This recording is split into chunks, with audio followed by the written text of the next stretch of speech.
வாழ்வோம் வாழ்விப்போம். இது இறைவாக்கு. இறைவனிடமிருந்து தன் அடியார்களுக்கு வழங்க பெறும் அருள் அமுதம். 1ஆம் அருள் அமுதம். வாசம். வாக்கு 1. நான் உங்கள் மத்தியில் வாசம் செய்கிறேன். அன்பு கண்களை கொண்டு என்னை தரிசியுங்கள். ஆரவாரத்தை அப்புறப்படுத்தினால் மட்டுமே நீங்கள் அமைதியை ஸ்பர்சிக்க முடியும்.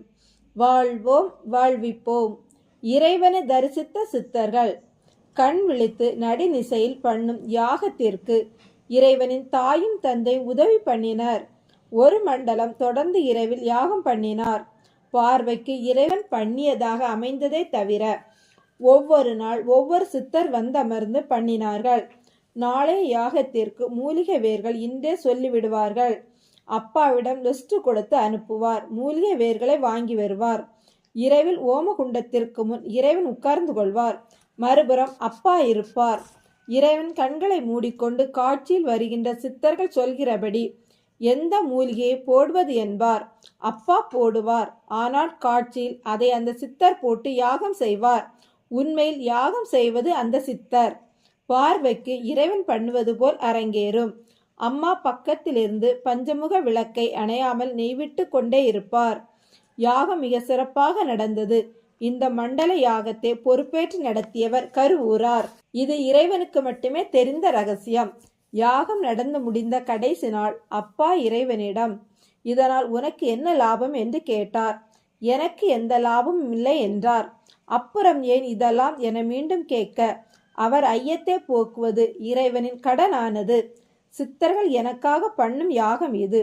அருவத்தில் அவர்கள், உருவத்தில் நான், இடைப்பட்ட நிலையில் உருவமாகவே யாகம் நடந்தேறியது என்றார். சித்தர்கள் உனக்கு யாகம் செய்தார்களா என்ற கேள்வியோடு பார்த்தார். நீங்கள் வாங்கி தந்தீர்களே, இந்த மூலிகை பெயரெல்லாம் எனக்கு எங்கே தெரியும்? இது அவர்கள் சொன்னதுதானே என்றதும் தலையாட்டினார். என்றாலும் இதன் சூட்சமம் பிடிபடாதவராகவே இருந்தார். இறைவன் மீது நம்பிக்கை கரிசனை அதிகம் இருந்தது போல் இந்த அமானுஷ்யத்தை ஜீரணிக்க முடியாதவராகவே இருந்தார். அவர் தட்டிய கதவெல்லாம் இறைவனை பற்றிய முழுமையை வெளிப்படுத்தாததினால் இறைவனை அவர் தன் பையன் என்ற ஒரே கண்ணோட்டத்தில் இருந்தார்.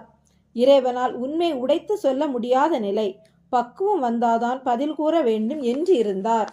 யாகம் முடிந்து எழும்பும்போது சித்தர்கள் காட்சியில் வந்து பேசுகிறார்கள் என்றால் அவர்களிடம் கேட்டால் வேண்டியதை தருவார்களா என்றார். என்ன வேண்டும் கேள்வியோடு பார்த்தார் இறைவன். யாகம் பண்ணியதற்கு பலன் வேண்டாமா? அவரும் கேள்வியோடு பார்த்தார். இறைவன் கண்களை மூடிக்கொண்டார். யாகத்தை பொறுப்பேற்று நடத்திய கருவூரார் சட்டென புதையல் இருக்கிறது, எடுத்துக்கொள்ளட்டும் என்றார். இறைவன் அப்பாவிடம் யாகம் பண்ணிய இடத்திலே புதையல் இருக்கிறது என்றார். அப்பாவிற்கு சந்தோஷம். நிஜமாவா என்றார். ஆண் என்றார் எழுந்தபடி. அப்பா இறைவனை பார்த்து புதையலா என, பொறுமையாக இருங்கள் என்றார்.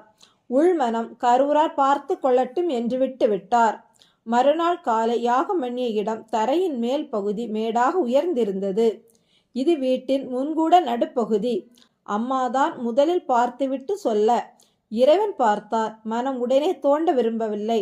அன்று காலை பள்ளிக்கூடம் சென்று வந்ததும் மாலையில் பார்த்து கொள்ளலாம் என நினைத்து அம்மா அப்பா இருவரிடம் இது அப்படியே இருக்கட்டும், இரவில் பார்க்கலாம் என்றார். அம்மா யாராவது வீட்டிற்கு வந்தால் தரை மேடாக இருப்பதை பார்த்து கேட்டால் என்ன சொல்வது என்றார்.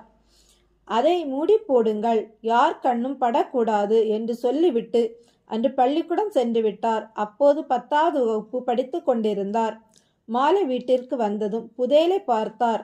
அதன் மேல் பகுதி வெடித்திருந்தது. அத்தோடு 3 அடி நகர்ந்திருந்தது. வாசற் கதவு நோக்கி பயணித்திருந்தது. அம்மாவிடம் விசாரித்தார். பக்கத்து வீட்டு ராஜம்மாள் வந்ததாகவும் மூடியிருந்த நார்பெட்டியை தூக்கி பார்த்துவிட்டு என்னது என்று கேட்டதாகவும் அம்மா கூறினார். தான் புதையல் பற்றி எதுவும் சொல்லவில்லை என்றதோடு தரை மேடாகி இருப்பதால் மூடி வைத்ததா கூறினார் என்றார்கள்.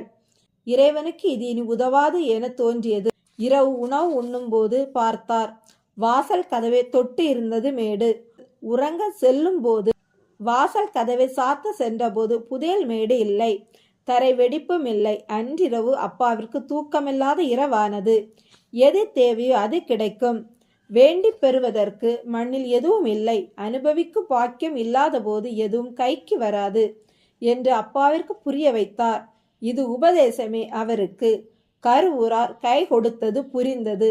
இறைவனை தரிசித்த சித்தர்கள் கூட்டத்தில் கருவூரார் எப்படி இல்லாமல் போவார்? வாழ்வோம், வாழ்விப்போம்.